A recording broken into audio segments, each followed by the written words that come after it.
The hills overlooking North London were once covered with woods of oak and beech. Now only small remnants remain. The parts that remain may be small, but they've not lost their feeling of wildness, and as they're old, they shelter a richer variety of plants and animals than most woods in the countryside.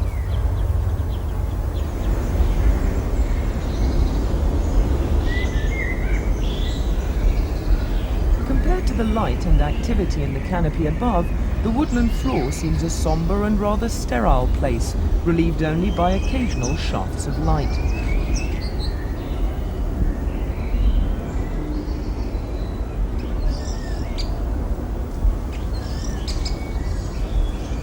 There's not enough light for much plant growth. Only bracken, which was able to survive in the gloom of prehistoric woods, can grow here. A multitude of fronds cascade out from the plant, creating the widest possible surface area to take the most advantage of the little light that's available. Most of the colour and variety of the woods are around its edges. Red campion, foxglove, from which the heart stimulant digitalis is derived, and bluebells are traditional woodland flowers.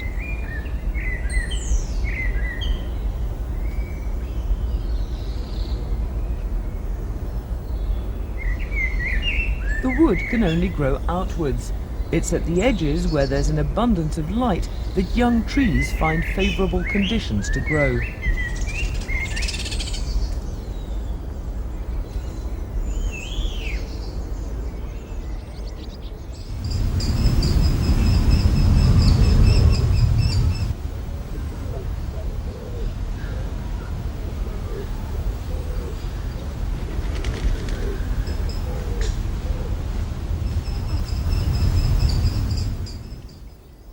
The energy that drives the natural processes in the wood originate in the plants. Plants feed the insects. Huge quantities of insects are scooped up by the house martins as they trawl the warm-up currents. And the house martins are preyed upon by the kestrel as it kills to feed its young.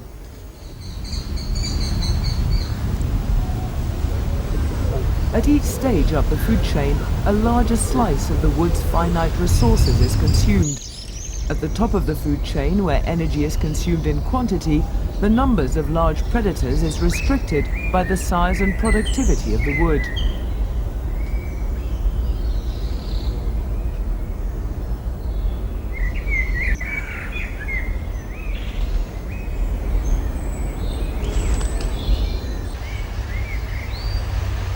The grey squirrel is the most visible of the woodland animals.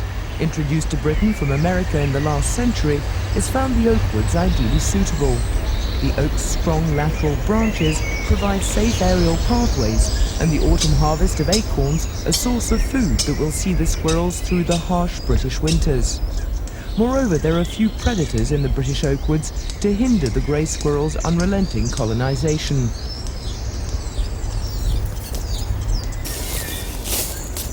Building their dray takes hours of dedicated work. They'll build 2 or 3 drays within their territory before deciding on the safest in which to rear their family.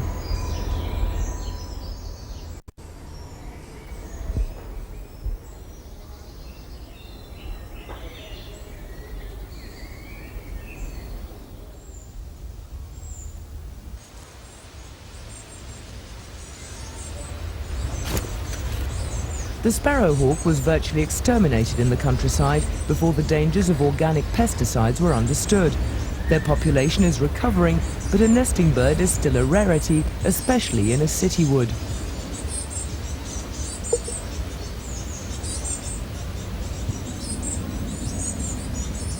The chick is already exercising and strengthening his wings, preparing for his leap from the safety of the nest into the uncertain world outside.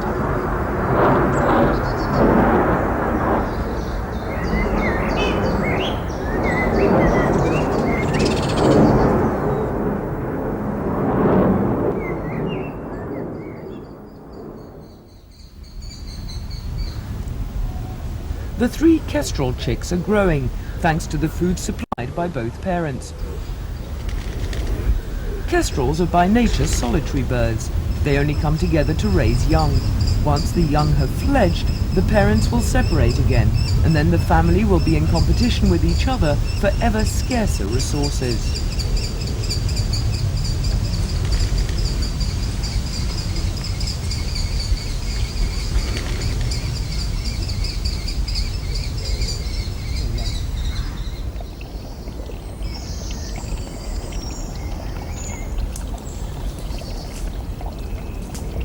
As rainwater runs off the trees into gullies, its character ponds lying on lower ground.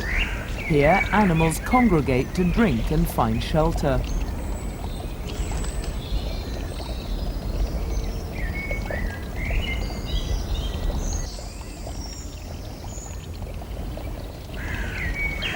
Beneath the surface, toads feed from the emerging insect larvae, while maturing young toads hide away in fear of becoming a meal themselves.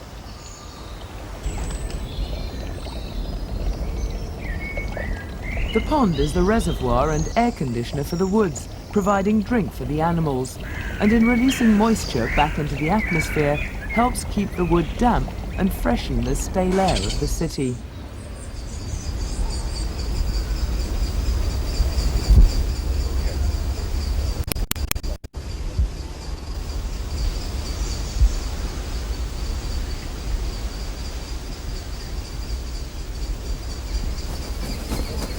One of the kestrel chicks has fledged. It's safely in sight of the nest and of its parents, which will continue to feed it while it perfects its technique.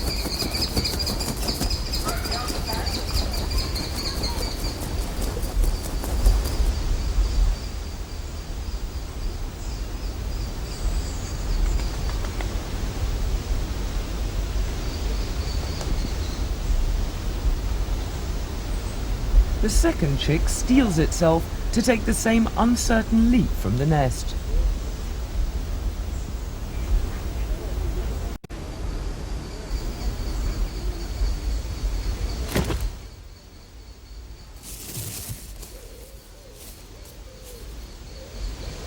These are perilous weeks for the chicks as they learn to apply their former gains to the serious business of hunting and killing. As a single bird requires a hunting territory of over 10 acres to satisfy its own hunger, the chicks will have to move some way away from this part of the wood if they're to avoid conflict with their parents and each other.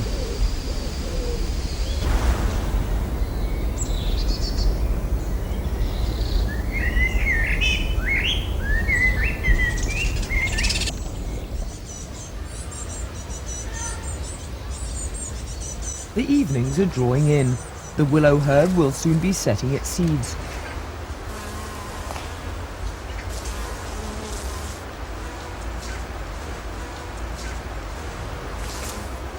100 years ago, the rosebay willow herb was rare and localized, growing only on rocky hillsides, and now it's so invasive that few flowers can compete with it.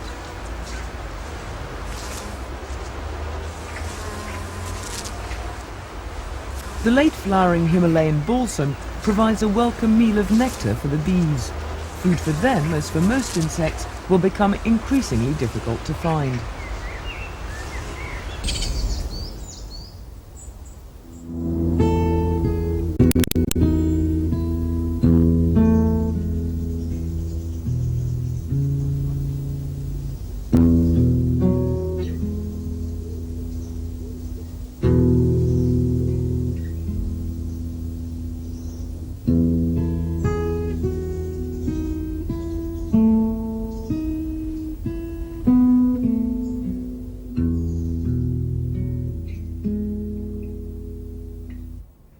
For the mammals, autumn is a time of plenty. The squirrels have more acorns than they can eat, hiding the surplus in secret hoards which, forgotten over the winter, grow into young oaks next spring.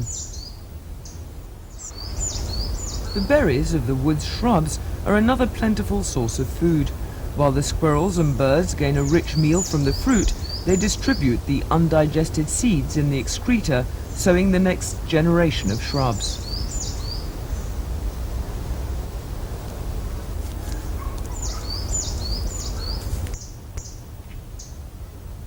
All important to the health of the wood are the hidden processes of decomposition of dead material and the recycling of nutrients that feed the growth of plants.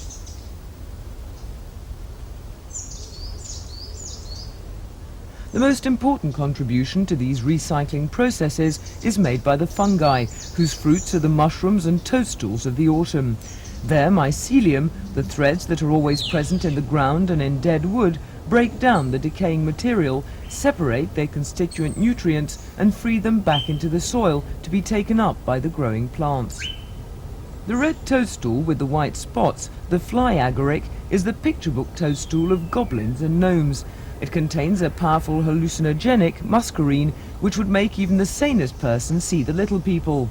But less well known is its symbiotic relationship with the birch tree, where the birch nourishes the mushroom through the sugar from its roots, and the mushroom provides the birch with the salts it needs for its growth.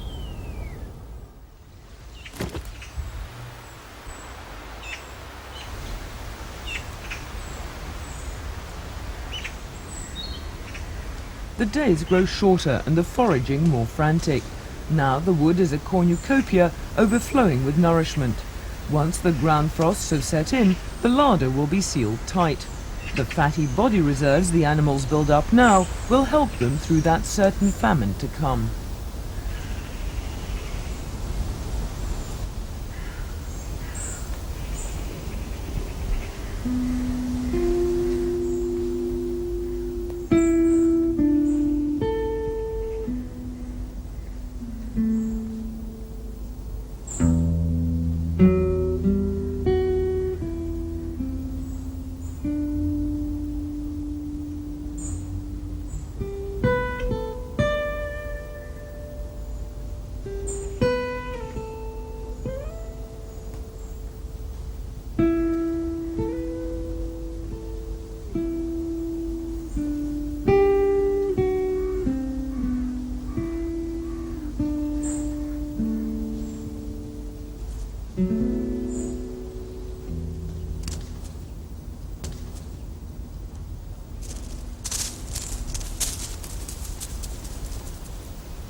Colder temperatures lead many of the wood's birds, the tits and the wood pigeons and starlings, to abandon their breeding territories and spend the winter in flocks, sweeping large areas outside the woods for food. The robin remains solitary and territorial even though his mate has left, his song proclaiming his ownership.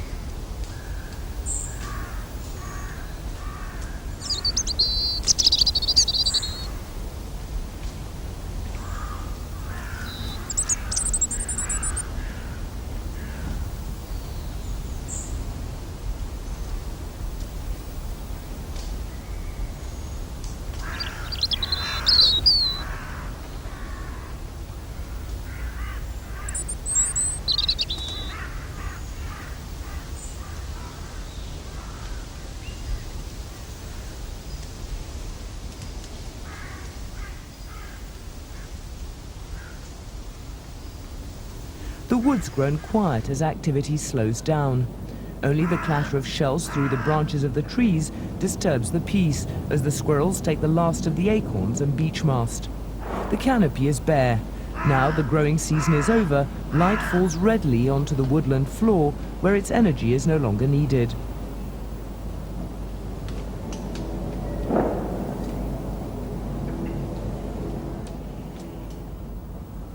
Like the wood, which conserves its energy through the barren winter months, some animals become inactive.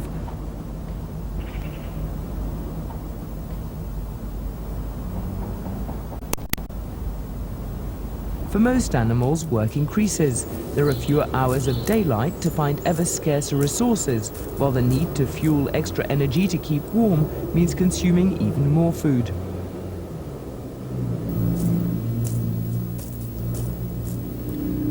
On the boundaries of the wood, the houses and gardens offer scraps to the animals to supplement the wood's diminishing resources. The grey squirrel, the most opportunist and resourceful of the woodland animals, is the first to exploit these garden bounties.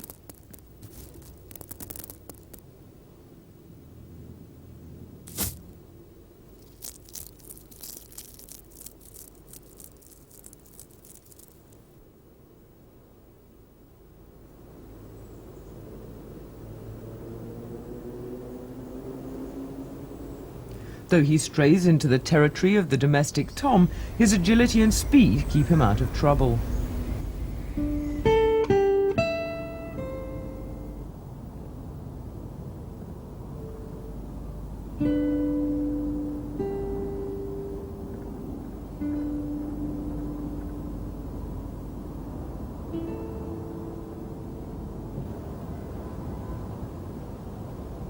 The woodland floor is frozen over, locking away the insects and invertebrates out of reach of the animals which in this bitter cold so badly need the energy they can provide.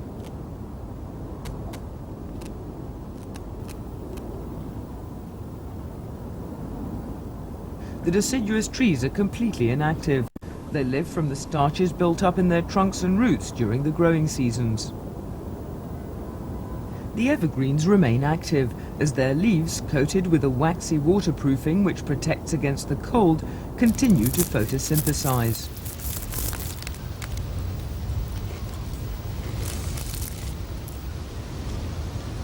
Although energy is lost in looking for food, the animals must eat to keep warm. When more energy is lost in the search for food than can be replaced by eating it, the animal freezes.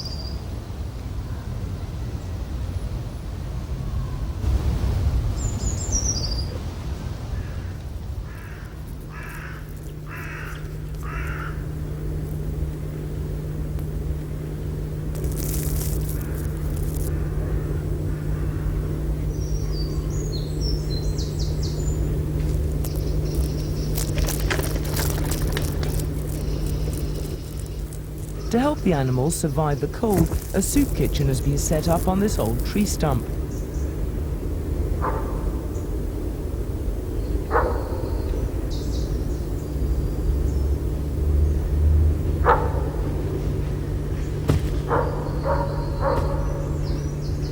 The animals concede to a pecking order, the smaller giving way to the larger, the timid to the aggressive. There's nothing to be gained in losing precious energy in unnecessary squabbles.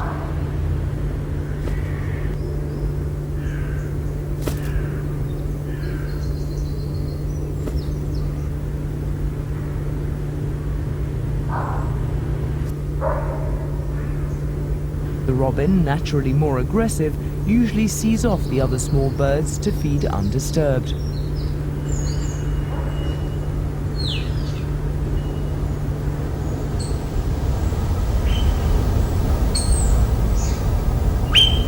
The winter sun sits so low in the sky that it offers little warmth. As its trajectory rises, its heat increases, warming the soil. The plants become active again, pumping nutrients up from the soil to the emerging buds. For the animals, the winter famine is ending.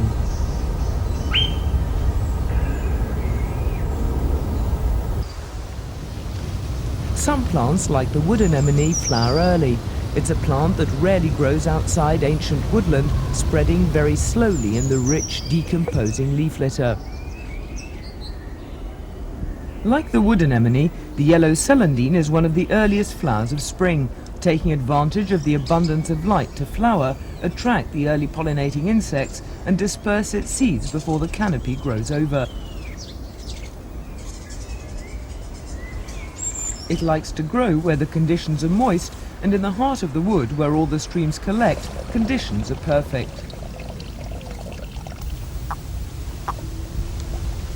For 2 weeks in early spring, the toads return to the pond where they were born. They've come to find a mate. So intense is the competition that females can drown under the weight of males on their backs. Predation upon the eggs and tadpoles is so high that thousands of eggs must be laid for only a handful to have a chance to mature into young toads.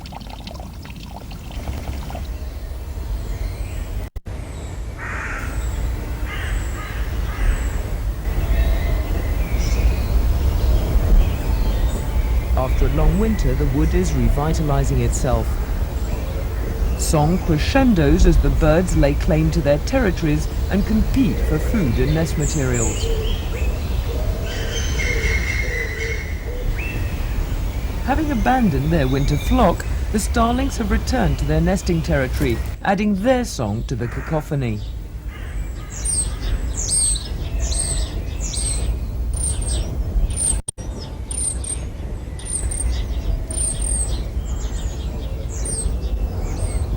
This anarchy of noise and activity is deceptive.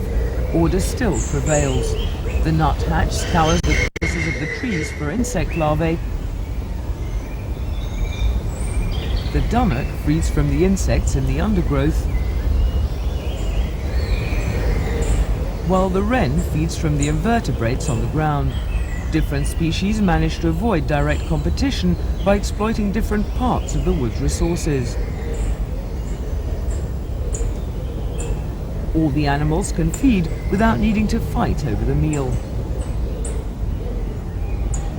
The only serious squabbles that will occur will be between animals of the same species that exploit the same niche in the wood.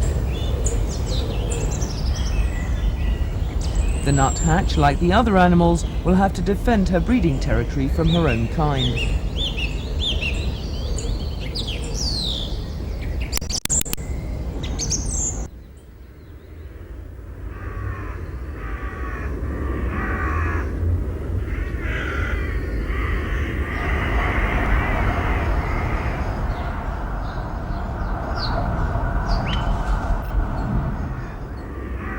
In the woods, diurnal and seasonal cycles introduce order and structure to the lives of the plants and animals.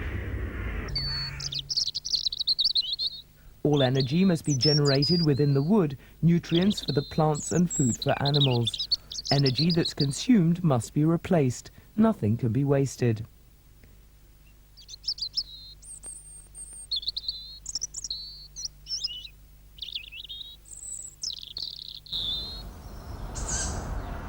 Below, neons blaze away to keep the city alight. So often the city is in conflict with nature, with its open-ended consumption of energy and its relentless colonization of natural open spaces.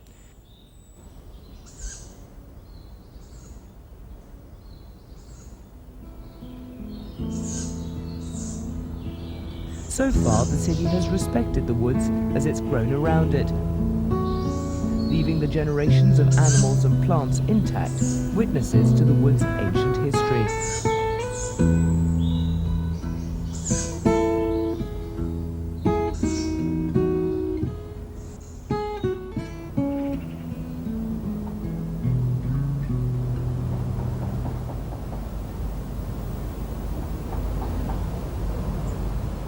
Nature shows no respect for the wood's history.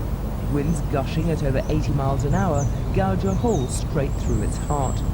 Roots are wrenched from the ground, and oaks over 150 years old are toppled. Over 1/3 of the wood's trees have fallen, leaving gaping holes in the canopy.